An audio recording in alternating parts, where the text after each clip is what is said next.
गंजाम जिला सानखेमुंडी ब्लॉक अंतर्गत चुड़ंगपुर पंचायत पलासपुर बुधेश्वर मंदिर प्रांगण ठारे धराकोट और सानखेमुंडी ब्लॉक उभय पंचायत स्तरीय महासंघ सदस्य मानक बंधु मिलन कार्यक्रम सभापति शैलबाला रथों तत्वावधान में अनुष्ठित हो जाइछि। एही बंधु मिलन मुख्य उद्देश्य थिला सरकारी विभिन्न योजना माध्यम से किपरि सफल होई निजर परिचय सृष्टि करि परिबे एवं रोजगार क्षम होई परिबे सेथिपई आलोचना करिबा।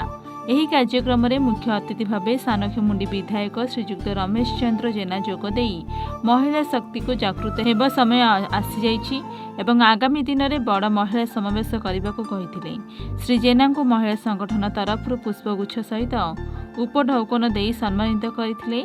एही कार्यक्रम में सम्मानित अतिथि भाव आसिका कांग्रेस विधायक प्रार्थिनी सुरभि बिशोई, जिउरा पंचायत सरपंच लिसाराणी पात्र, गंगापुर सरपंच पिंकी सेठी, मोला भणजा सरपंच वर्षा सेठी जोग देइथिले।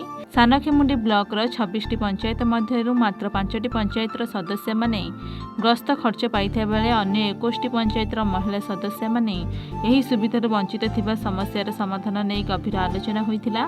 महिला मानक अग्रगति पई सुपारिश और मतामत निया जाइथिला। महिला शक्ति और सामर्थ्य एक सुस्थ और सशक्त समाज पई अत्यंत आवश्यक बोली वक्ता माने मत प्रकाश करथिले। आज संविधान प्रणयन दिवस रे महिला को सम्मान होउछि भारत माता को सम्मान विषय वस्तु मुख्य आलोच्य विषय थिला। एही कार्यक्रम माध्यम रे माँ और भौणी माने निजर दुख सुख विधायकों सम्मुख रे मन खोली कहिबार सुजोग पाइथिले। महिला मानक यही अभिनव प्रयास स्वागत योग्य एवं प्रशंसनीय बोली समस्ते मत प्रकाश करथिले। एही कार्यक्रम रे धनराणी बिशोई, बबिता बेहेरा, के लक्ष्मी दोरा, रीतांजलि भूया, गीता पट्टनायक, कमेश्वर विश्वाल, सागरिका बेहेरा, रीता महांती, अमिता प्रधान सहित बहु महिला जोग देइथिले। जी हला 77तम साधारणतंत्र दिवस जे मत 4-5 दिन तले देखा करथिले। तांकर जो दुख जो कष्ट कथा कहूले तो मु तांको कहली जे 26 जनवरी रे साधारणतंत्र दिवस रे आमे गुडे सभा करिबा आ जो तमे निष्क्रिय अवस्था रह तुमको साहस बढ़िबो। जब इंग्रेज शासन करुले जे इंग्रेज मानक जो स्वाधीन करने भारतवासी हटाई पारे आउ सरकार मानक हटाइबा किसी विचित्र ने आ सरकार लोकंकर सरकार मनमानी कले चलबनी। तुम नारी मानकर जो दाबी अच्छी संपूर्ण कला जाए आज स्टार्ट हम प्रत्येक ब्लॉक रही सभा करी जो जो असुविधा अच्छी जो डिमांड अच्छी जो फुलफिल करना करने बाध्य कर निश्चय निश्चय सब ब्लॉक रे प्रकृत में यार लक्ष्य थिला जे इसी सदस्य माने एक बंधु मिलन प्रोग्राम एइथिबे करथिले। सबु सरकारी कार्यक्रम तो आम जोग देउछु किंतु आम निज स्व इच्छा आम गोटे कार्यक्रम कलु जो कि आम भौणी भौणी माने मिसी पारिबु एवं आमर जहाँ दुख सुख अच्छी ताहा आमर स्थानीय विधायक महोदय सहित व्यक्त करि पारिबु एवं सानखेमुंडी आ धराकोटर भौणी माने जिला स्तरीय आम सब ब्लॉक रू भौणी मानक आमको अतिथि भाव आज ये डाकी आम से खुशी अच्छु। ता सहित से गोटे दुख भरा कहानी अच्छी जे सानखेमुंडी ब्लॉक 26टी ब्लॉक भितर 5टी ब्लॉक ग्रस्त खर्च पाउछन्ति एवं 21टी ब्लॉक से वंचित अच्छा। तो सही जिनिस गंजाम जिला सानखेमुंडी ब्लॉक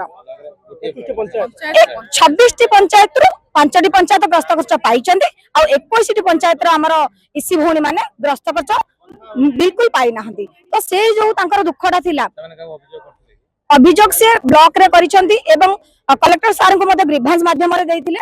आज बंधु मिलन अवसर रे विधायक महोदय को मध्य से अनुरोध करिसेंती जे तांकर न्याय तांको प्रदान करबा पे जेहेतु सानखेमुंडी विधायक स्टेज रे कहले आगामी दिन में मध्य अनेक अधिक महिला को नेकी मध्य समागम करा जिवो एवं समावेश करा जिवो होय परिबा जे विधायक हाथ मुठा मध्य कान करी महिला माने एकत्रित हेबे। आमर निश्चय साहस होउचंती आमर प्रत्येक निर्वाचन मंडली रे स्थानीय विधायक आमे दुख कहू क्या आम विधायक निश्चय नहीं ताहा सरकार पाखे पहुंचेबे आमर आशा अच्छी। आज उक्ति से कहते जहाँ सब समस्या रही से निहाती सरकार पाखे पहुंचेबे। ता सहित एक मुख्य उद्देश्य आमर थिला नारी शक्ति प्रचार और प्रसार एवं विभिन्न प्रकार योजना से सामिल कराइबा एवं सशक्तिकरण को आगक नेबा।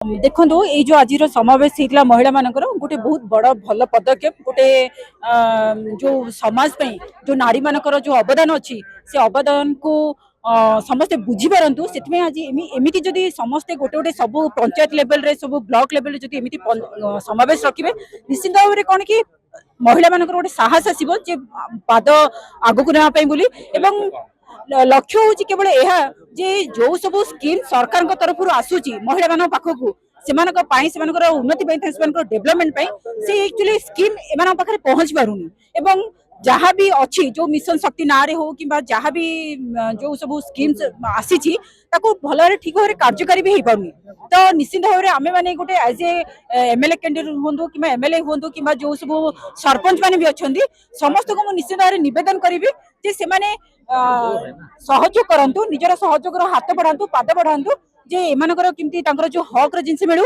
एवं आमे माने आगामी दिन रे एई सरकार को निवेदन करिवु किबा एई सरकार को हटेई मध्ये आमे चेष्टा करिवु केवल मिशन शक्ति भितरे जो सब लिमिट रही जाइतिला जो सब गोटे बैरिकेड रही जाइतिला जे एई जगह रे ही से माने काम करि परिबे आमे ताकू हटेकिना निश्चित भाव में किछि स्मॉल स्केल इंडस्ट्री मध्ये तयारी करिवु जोठी की महिला माने कार्य करिया पई तांकू सुयोग मिलिबो एवं सेमानकर परिवार एवं निजर जो आर्थिक स्थिति अछि ताकू मध्ये माने स्ट्रॉंग करि परिबे। धन्यवाद। सानखेमुंडी अशोक कुमार साहू को रिपोर्ट एवं ओडिशा।